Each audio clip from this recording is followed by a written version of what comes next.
aming maliit na nursery. Meron kaming strawberry, merong lemon, papaya, American lemon, merong mangosteen, may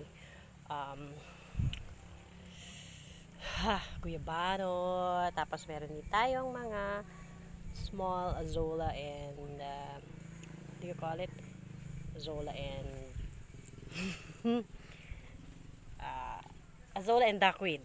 Okay? Pinagsama ko lang. And then ito mga kalamansi and marang. Okay? Tapos ito na. Mga iba't ibang gulay, mga okra, pepino, ganyan, diba? Pechay, yan. Okay? Yan pa, oh.